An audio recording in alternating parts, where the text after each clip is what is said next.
Good morning students, welcome to chemistry zone. बच्चों, next topic जो है ना आपका topic number 5.4.5 purification of colloidal solution. Next topic कौन सा है? Purification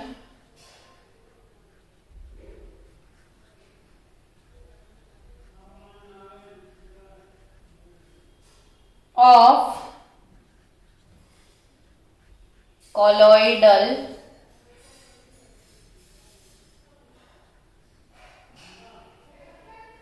solution. Purification of colloidal solution.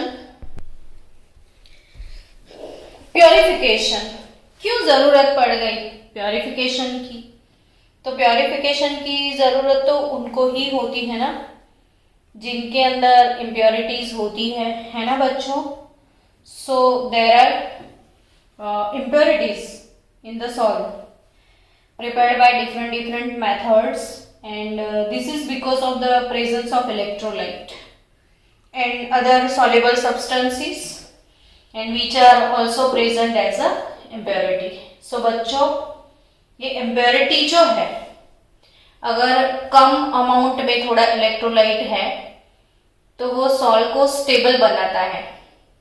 हमने पढ़ा था ना कि लायोफोबिक सॉल्ट अनस्टेबल होते हैं और उनको स्टेबल करने के लिए कोई एक्स्ट्रा स्टेबिलाईजर ऐड करना होता है।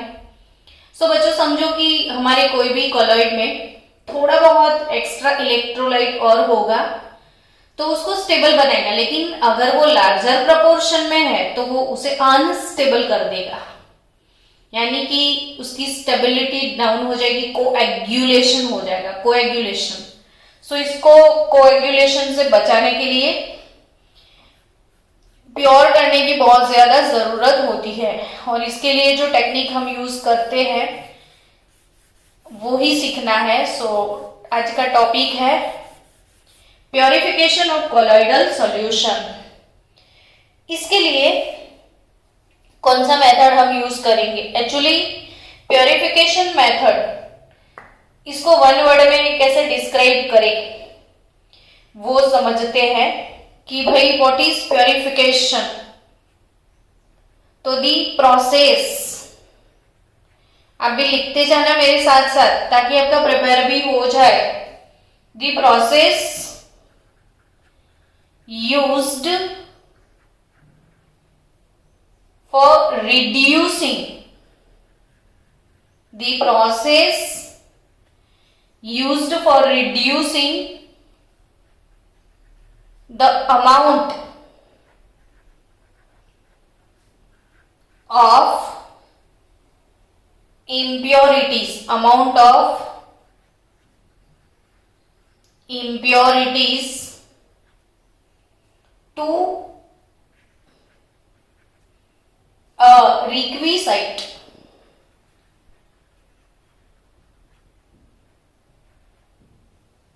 मिनिमम, यानी वो सारी की सारी इम्प्योरिटी तो इसमें से रिमूव नहीं होगी, लेकिन इम्प्योरिटी एक मिनिमम लेवल पे आ जाए, और इसको हम बोलेंगे प्योरिफिकेशन।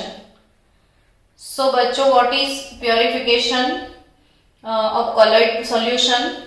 तो डेफिनेशन होगा कि the process used for reducing the amount of impurities, the process used for reducing the amount of impurities to a minimum level is known as purification of colloid solution.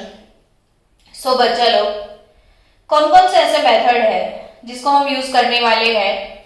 इसमें first method है dialysis. कौन सा method? Dialysis. Dialysis कैसे use करने वाले हो आप? तो इसके लिए सिंपल सा मेथड है, छोटे बच्चे को भी समझ में आ जाए डायालिसिस क्या है। वो मेथड में आपको करना पड़ेगा इधर से वाटर को आप इनपुट करोगे। इथे water water everywhere.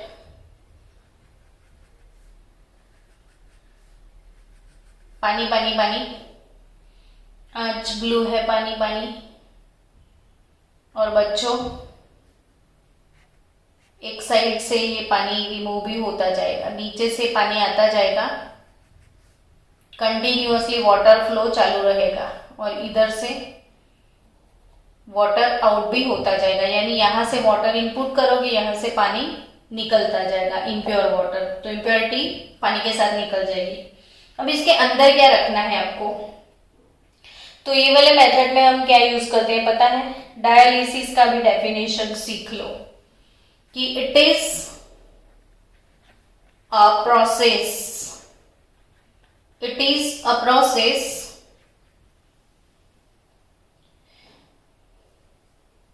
of removing, it is a process of removing a dissolved substance, removing a dissolved substance। तो जो dissolved impurities है उसे रिमूव करना है फ्रॉम colloidal solution। और वो कैसे कैसे, तो bye means of diffusion, bye means of diffusion. कौन सा फंडा हमें यहाँ पे यूज करना है? डिफ्यूजन वाला। Through a suitable membrane, diffusion through a suitable membrane.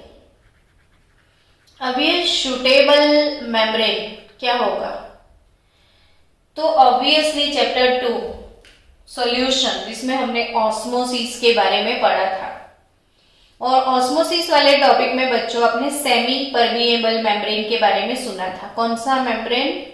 Semi permeable membrane, है ना, सुना था ना। तो ये सेमी परमिएबल मेम्ब्रेन में आपने किसका नाम सुना था?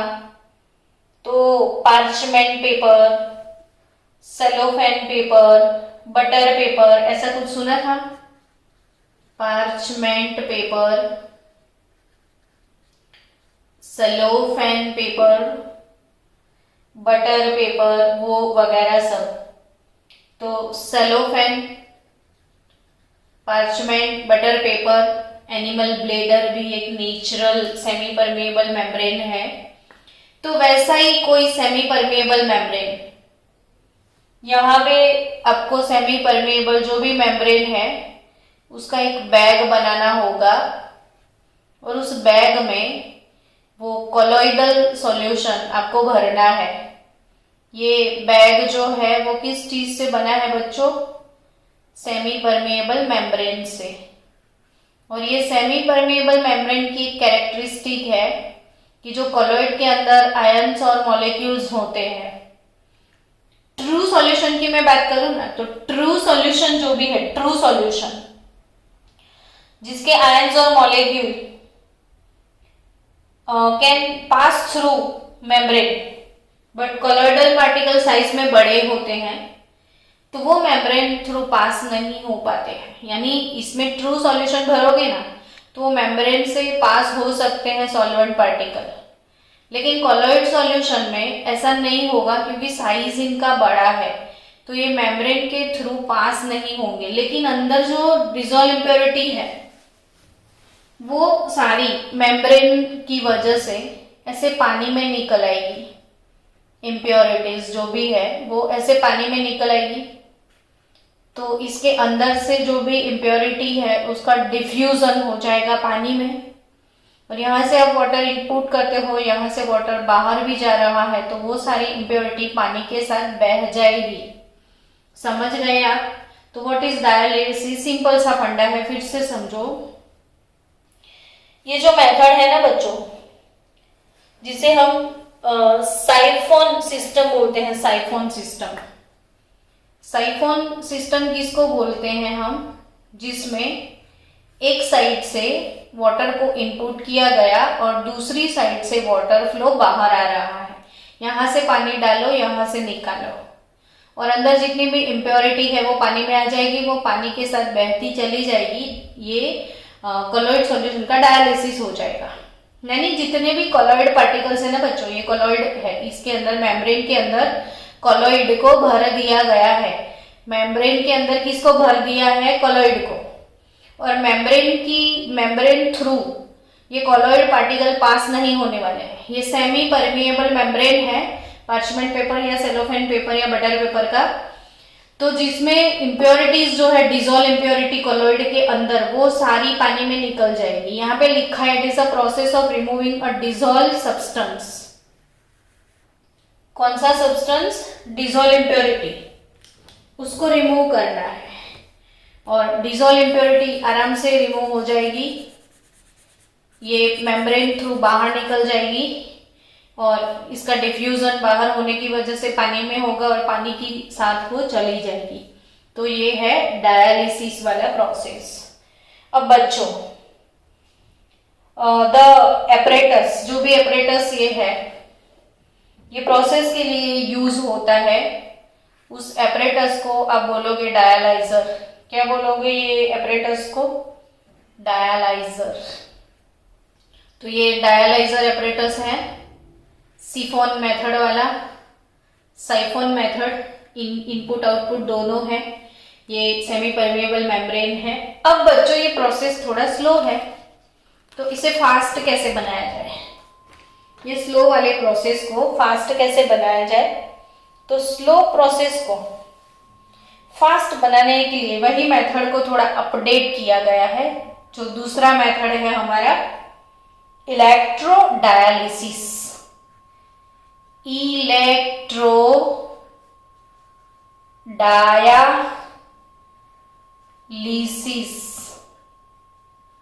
सेकेंड मेथड कौन सा है? Electrodialysis method. तो इलेक्ट्रोडायलिसिस मेथड कैसे यूज करना है आपको? तो ordinarily the process of dialysis is quite slow, और ये क्वाइट स्लो प्रोसेस को मुझे बनाना है फास्ट। तो वो कैसे फास्ट बनाया जाए? तो बाय अप्लाइंग इलेक्ट्रिक फील्ड।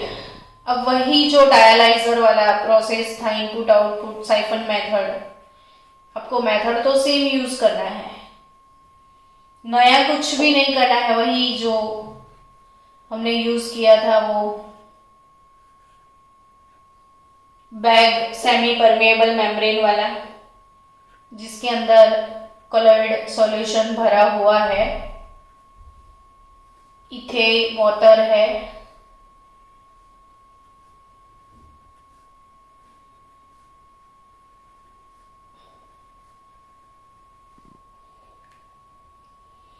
इसके अंदर क्या करना है पता है? नहीं पता है ना, तो वही तो मैं सिखा रही हूँ कि कुछ नहीं करना है। इलेक्ट्रोड डाल दो ऐसे दोनों साइड, इसको एनोड बना दो, इसको कैथोड बना दो, ये पॉजिटिव पोल, ये नेगेटिव पोल। इससे क्या होगा मैडम? तो इसके अंदर जो भी इलेक्ट्रोलाइट है, एक्स्ट्रा इलेक्ट्रोलाइट, इलेक्ट्रोलाइट इसको बोलते हैं जो पानी में डिसॉल्व होने के बाद आयोनाइज होता है। तो इलेक्ट्रोलाइट में पॉजिटिव नेगेटिव आयंस होंगे ही होंगे। तो इसके नेगेटिव आयन सारे एनोड की जिस पार्टिकल के ऊपर नेगेटिव चार्ज होगा वो एनोड की तरफ अट्रैक्ट होगा, तो वो जल्दी जल्दी जल्दी अंदर से निकल जाएगा। और जो पॉजिटिव आयन होंगे वो कैथोड की तरफ निकल जाएंगे, है ना। तो नेगेटिव एनोड की साइड, पॉजिटिव कैथोड साइड, और फिर फटाफट से अंदर फास्ट हो जाएगा इम्प्योरिटी का बाहर निकालने का, डिफ्यूजन का काम। तो बच्चों आपको इलेक्ट्रोडायलिसिस समझ में आ गया। सॉल्यूशन, इसके अंदर आपको 2 इलेक्ट्रोड प्लेस करने थे और कुछ नहीं करना था। पहले वाली मेथड है वो सेम मेथड है। और बच्चों एक बात याद रखना कि व्हेन अ किडनी। सुना आपने, जिसकी किडनी फेल हो चुकी है ना उसको डायलिसिस पे लेके जाते हैं, सुना है ना, ऐसा सबने सुना होगा ये वर्ड कि किडनी जिसका काम नहीं करती है ना, किडनी हमारा डायलिसिस का काम करती है। पूरी बॉडी के अंदर जो ब्लड है वो ब्लड एक कोलोइडल सॉल्यूशन है, और वो ब्लड जो कोलोइडल सॉल्यूशन है उसके अंदर जो भी डिजोल्व इम्प्योरिटी है उसको फिल्टर करने का काम किडनी का होता है। यानी पूरा ब्लड नाम का कॉलोइड हमारी किडनी में डायलिसिस इसका हो जाता है। लेकिन कहीं किसी की किडनी फेल हो गई तो वो फिर पूरे ब्लड को आपको डायलिसिस पे लेके जाना पड़ेगा। तो ब्लड का डायलिसिस आप ये वाले मेथड से होता है। तो भाई when a kidney of a person is not functioning or working properly, then it is incapable of throwing out unnecessary waste। और उस टाइम ये आर्टिफिशियल एक मशीन यूज करते हैं, आर्टिफिशियल मशीन जो कि किडनी के ऑप्शन में फंक्शनिंग करता है, and this is called kidney dialysis in common practice, so it is used in hospital and ये वाले प्रिंसिपल पे वर्क करता है किडनी डायलिसिस। तो यहाँ पे एक पूरा मशीन लग जाता है किडनी के ऑप्शन में, ऐसा डायलाइजर, और इसके अंदर से ब्लड पास होता है तो सेमी परमिएबल मेम्ब्रेन के थ्रू यहाँ पे इलेक्ट्रोड्स लगे होते हैं। तो जो ब्लड के अंदर इम्प्योरिटी है वो ऐसे निकल जाती है और ब्लड प्योरीफाई हो जाता है। चलो बच्चों, अपना थर्ड मेथड, तो मेथड ऑफ प्योरिफिकेशन चल रहा है। फर्स्ट मेथड आपने सीखा डायलिसिस, सेकेंड इसको फास्ट बनाया इलेक्ट्रो डायलिसिस से। तो थर्ड मेथड आपकी टेक्स्ट बुक का है अल्ट्रा फिल्ट्रेशन। कौन सा मेथड है? Ultra filtration. अल्ट्रा फिल्ट्रेशन यानी कुछ नहीं, एक फिल्टर पेपर से आपको इसको फिल्टर करना है और कुछ नहीं, कि भाई ऐसा कोई फनेल ले लो, इसमें ऐसे फोल्ड करके यहाँ पे फिल्टर पेपर को रख दो। लेकिन वो फिल्टर पेपर जो है वो एक अल्ट्रा फिल्टर पेपर यानी एक स्पेसिफिक फिल्टर पेपर होता है। बच्चों आपने कांच पेपर सुना होगा, जब आपके घर में पेंटिंग या कलर होता है ना तो वो कांच पेपर से वॉल को घिसते हैं ताकि वो स्मूथ बन जाए वॉल। तो वही कि भाई वो कांच पेपर होता क्या है, तो एक सिंपल सा पेपर होता है, उसके ऊपर गम लगा के कांच के टुकड़े डाल दो तो उसका सरफेस रफ हो जाता है। वैसा ही ये फिल्टर पेपर, जो भी ये फिल्टर पेपर है ना बच्चों, इसके ऊपर ऐसे छोटे छोटे दाने ऐसे चिपकाए जाते हैं। और वैसे फिल्टर पेपर को कैसे बनाया जाता है, तो ये दाने उस पे किस सॉल्यूशन से लगाए जाते हैं, तो वो दाने लगाने के लिए कोलोडियन, कौन सा सॉल्यूशन? कोलोडियन सॉल्यूशन यूज किया जाता है। फिल्टर पेपर के ऊपर वो थोड़े बहुत पार्टिकल का इम्प्रेग्नेशन होता है, और वो इम्प्रेग्नेशन जो भी है तो वो कैसे कोलोडियन सॉल्यूशन से बनता है। तो अब आप सोचोगे कि कोलोडियन सॉल्यूशन क्या है, तो अलार्म बज चुका है, एमसीक्यू बनेगा ना आपका। तो ये अच्छे से बाय हार्ट कर लेना कि ये कोलोडियन सॉल्यूशन है क्या।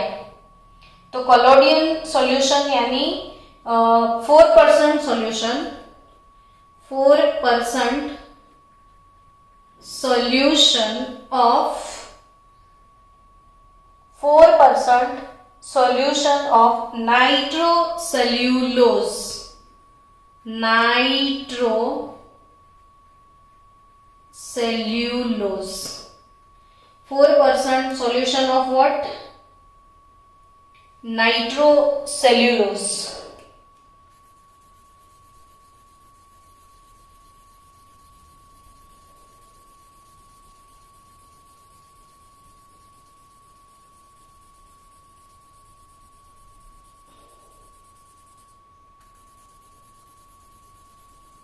4% सॉल्यूशन ऑफ नाइट्रोसेल्यूलोज। तो 4% सॉल्यूशन ऑफ नाइट्रोसेल्यूलोज, नाइट्रोसेल्यूलोज वो भी समझ में है मैडम, लेकिन किस में बनाने का है 4%? तो अल्कोहल एंड ईथर में, अल्कोहल एंड ईथर।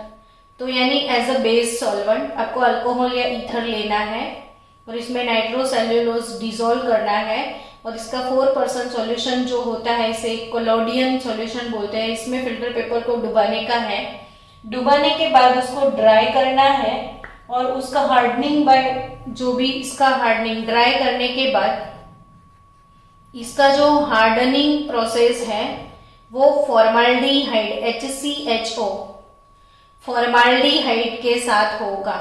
तो ये सारे MCQ हो गए आपके तो बच्चों। तो कोलोडियन सॉल्यूशन में फिल्टर पेपर को डुबाना है, वो कोलोडियन सॉल्यूशन यानी 4% solution of nitrocellulose in alcohol और ईथर, उसके बाद इसके अंदर इम्प्रेग्नेशन करने के बाद इसको हार्ड करना पड़ता है।